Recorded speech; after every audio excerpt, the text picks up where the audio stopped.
Saya lihat tadi yang bertanya itu bodinya sudah pas, ya sudah cocok. Kita di sini ada camp, terus kita juga punya pelatih-pelatih yang handal.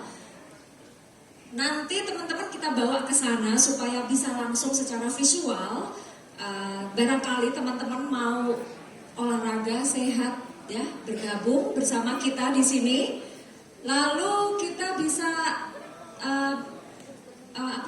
banyak kegiatan yang bisa kita lakukan, terutama kalian-kalian yang masih muda bisa berkarya, dan kita siap untuk mendampingi kalian untuk bisa menjadi promotor-promotor baru muda yang luar biasa tentunya di Indonesia untuk melahirkan juara-juara dunia baru lewat Ciputra University. Oke, terima kasih. Silakan duduk. Gantian saya jadi hostnya. Oke, saya bantu tanya Pak Kris ya. Di tinju ini kan di dalam pertinjuan itu dikenal dengan berapa ronde? 12 ronde. Nah, 12 ronde ini sebenarnya itu ada filosofinya. Nah, mungkin Pak Kris akan share dengan kita pengalaman pada saat lawan almarhum Alvarizi. Itu very fenomenal, di mana Pak Kris John tumbang di ronde pertama. Tumbang di ronde pertama, susah bangun. Nah, tetapi akhir ceritanya bagaimana? Kita dengarkan langsung. Setelah itu kita akan bicara mengenai filosofi tinju 12 ronde. Silakan Pak Kris. Iya, jadi kisah itu, pertandingan itu tahun itu terjadi pada tahun 1999.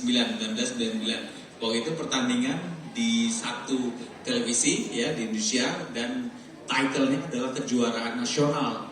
Ya, saya harus berhadapan dengan petinju tangguh, senior, lebih banyak pengalaman bertanding, mempunyai killing punch dan teknik bertanding lebih baik karena dia juga petinju amatir. Untuk penampilan juga lebih ganteng sedikit lawan saya. Tapi saya harus tetap dia karena waktu itu adalah di event mandatory fight, ada pertarungan wajib. Ya udah, pokoknya saya mempersiapkan dengan maksimal, ya kan. Lalu saya, ya udah, apalagi yang harus saya lakukan adalah doa. Ya, kita mohon yang terbaik. Saya sudah melakukan tugas saya secara maksimal, ya. Tuhan ya yang nanti yang menentukan bagaimana di hasil pertandingan itu. Ya udah, pertandingan pertama baru tampil di ronde pertama, saya terpukul keras sekali di bagian rahang pakai pukulan uppercut itu ya, dari bawah ke atas ya, kedepak tepat di rahang, dan saya waktu jatuh knockout, tapi bisa bangun lagi sih. Jadi memang kalau dari olahraga tinju, kenapa dia mengincar bagian dagu rahang, karena bagian dagu rahang ini adalah bagian yang rawan, yang kontak dengan otak keseimbangan dan otak kesadaran. Nah, maka itu kena jatuh saat di ronde pertama, jatuh langsung sempat juga kalut, takut dan hampir putus asa. Tapi saat itu saya langsung berpikir, saya meminta waktu itu pertandingan itu ibu saya datang untuk nonton langsung ke acara. Ibu saya biasanya nggak mau datang karena tahu lah ya, ibu cewek yang nggak terlalu berani untuk nonton pertandingan tinju seperti itu. Nah, tapi saat itu saya minta supaya harapan saya tentu ya doa ibu saya yang terus menguatkan saya. Ternyata benar, di ronde pertama itu saya jatuh, saya bangun lagi dengan gloyeran ya, nggak imbang, terus terpukul lagi, telah juga 2 kali jatuh di ronde pertama itu. Ya kan, jadi tetaplah saya dalam hati sempat ya takut dan ya dalam hati tetap berdoa, Tuhan tolong saya gitu kan. Terus bertahan sampai 3-4 ronde saya banyak kepukul, karena waktu itu saat kita kepukul bagian rahang itu konsentrasi ya sudah buyar, dan fokus juga pasti buyar, dan banyak pukulan yang saya dapat saat itu. Tapi saya tidak putus asa, bahwa saya yakin bahwa saya harus mencoba bangkit lagi. Ronde 1 itu lewat, sampai ronde 4 baru kesadaran saya bisa penuh lagi, bisa konsentrasi lagi, bisa fokus lagi. Nah, saat itu baru saya mulai untuk ngejar ketinggalan.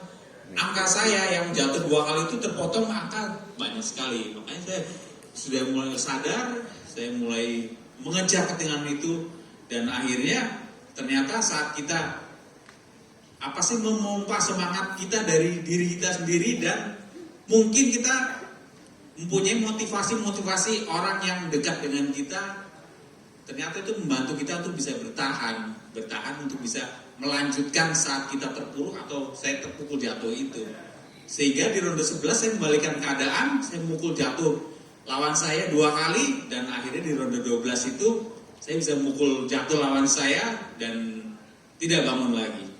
Itu mungkin yang saya bisa cerita, bahwa dimana mungkin orang pikir sudah gak ada harapan, saat kita terus berharap dan bisa memompa mental kita, memompa motivasi kita sendiri, ternyata harapan itu masih ada gitu. Karena menurut saya 2 ronde yang terpukul keras sekali, hampir semua yang nonton, yang mendukung saya, hampir sudah putus asa. Dan kadang saya kan ketemu orang-orang fans kan dulu, waduh waktu kepulu jatuh itu saya nggak tega, saya matiin TV, kok terus saya nyalain lagi kok malah balik keadaan kok menang gitu. Oh gitu ya, iya akhirnya saya bisa menang sapi 1, ternyata pakai taruhan kalau di desa-desa.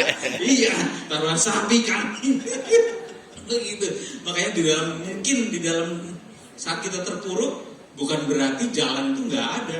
Jalan itu tetap masih ada. Bagaimana kita bisa memompa mental kita untuk terus bertahan dan bangkit lagi. Itu sih mungkin yang bisa saya ceritakan buat teman-teman di sini.